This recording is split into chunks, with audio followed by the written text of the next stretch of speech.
Vous est-il déjà arrivé de sentir que certaines personnes dans votre vie drainent votre énergie et votre bonheur?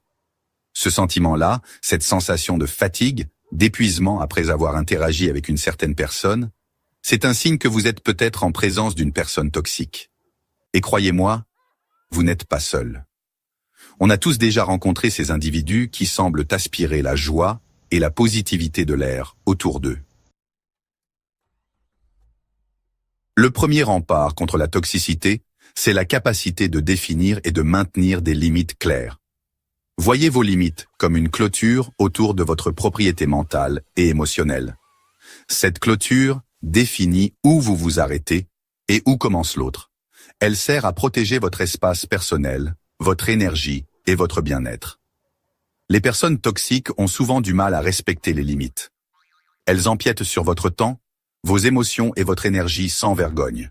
Elles exigent votre attention, vous manipulent avec la culpabilité et vous font sentir responsable de leurs propres problèmes.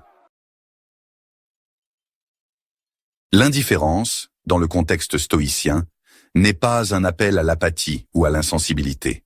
Ce n'est pas se fermer au monde ou ignorer les problèmes qui nous entourent. C'est plutôt une pratique consciente qui consiste à choisir nos combats et à ne pas laisser les choses qui échappent à notre contrôle dicter nos émotions. Imaginez un rocher au milieu d'une rivière déchaînée. L'eau tourbillonne et se brise autour du rocher, mais le rocher reste immobile, imperturbable. C'est l'essence de l'indifférence stoïcienne. Rester ancré dans le calme et la sérénité, même lorsque le chaos nous entoure. Les personnes toxiques prospèrent souvent sur le drame, la négativité et les réactions émotionnelles. Elles cherchent à vous entraîner dans leur tourbillon de chaos pour se nourrir de votre énergie. La patience, c'est bien plus que d'attendre sagement dans une file d'attente ou de supporter un bouchon de trafic. C'est une vertu profonde qui nous permet de faire face aux difficultés de la vie avec calme, courage et persévérance.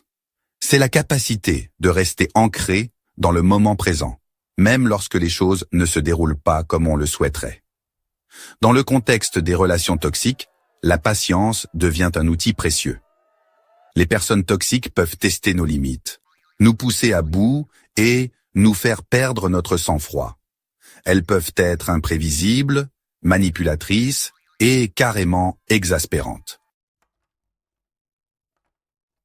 L'un des principes fondamentaux du stoïcisme est la distinction entre ce qui est en notre pouvoir et ce qui ne l'est pas. Les stoïciens croyaient que nous devrions concentrer notre énergie et notre attention sur ce que nous pouvons contrôler. Nos propres pensées, nos émotions et nos actions.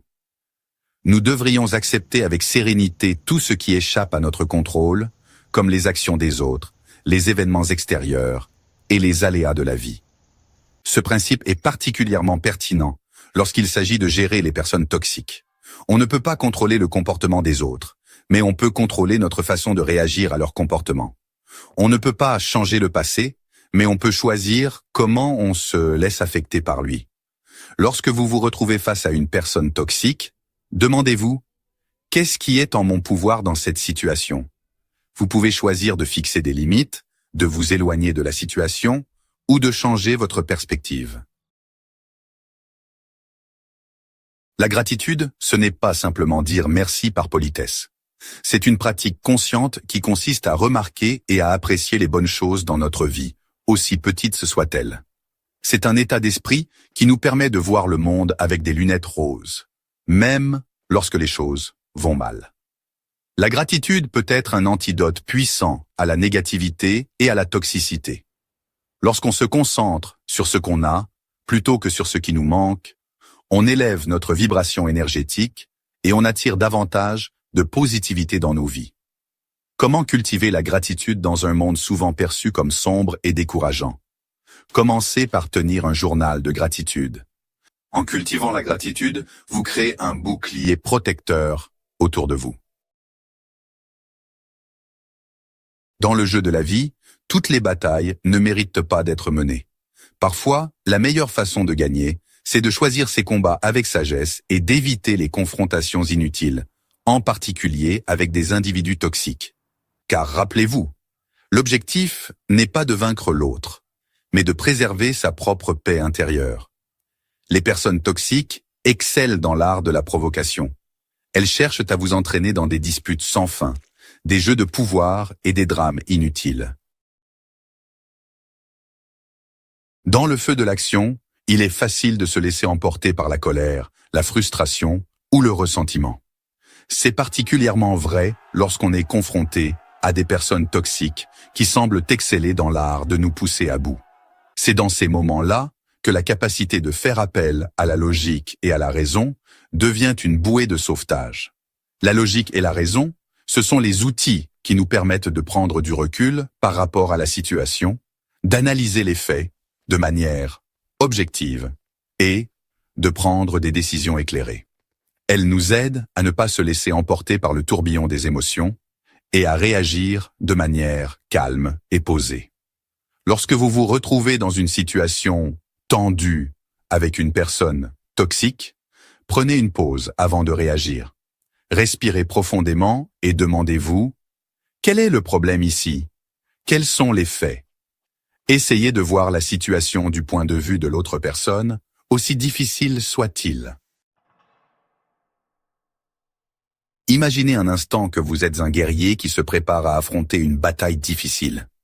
Prendriez-vous soin de votre armure, d'aiguiser votre épée et de renforcer vos défenses, ou vous précipiteriez-vous dans la mêlée sans préparation? La réponse est évidente. Gérer les personnes toxiques, c'est un peu comme mener une bataille émotionnelle.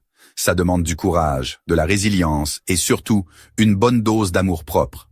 Car pour faire face à la négativité et à la toxicité des autres, vous devez d'abord vous assurer que votre propre puits d'énergie est plein. Prendre soin de soi, ce n'est pas un luxe, c'est une nécessité. C'est un acte de survie dans un monde qui peut être exigeant et épuisant. La compassion, c'est la capacité de comprendre et de partager la souffrance des autres. C'est un sentiment de préoccupation et de bienveillance envers ceux qui souffrent, même ceux qui nous ont fait du mal. Pratiquer la compassion envers les personnes toxiques peut sembler contre-intuitif. Après tout, pourquoi devrions-nous faire preuve de compassion envers ceux qui nous traitent mal? La réponse est simple. La compassion n'est pas une faiblesse, c'est une force. Lorsqu'on comprend que les comportements toxiques sont souvent le résultat de blessures non guéries, de traumatismes passés ou d'une faible estime de soi, il devient plus facile de ressentir de la compassion. Ça ne veut pas dire excuser leur comportement, mais plutôt les voir sous un jour différent. Parfois, malgré tous nos efforts, certaines relations restent toxiques. On a beau fixer des limites, communiquer nos besoins et pratiquer la compassion, rien ne semble changer. Dans ces cas-là, la solution la plus sage et la plus courageuse est parfois de lâcher prise. Lâcher prise ne signifie pas que vous avez échoué. Ça ne veut pas dire que vous êtes faible. Au contraire, ça veut dire que vous vous aimez suffisamment pour vous éloigner d'une situation qui vous nuit. C'est un acte d'amour-propre et de préservation de soi. Libérez-vous de la toxicité.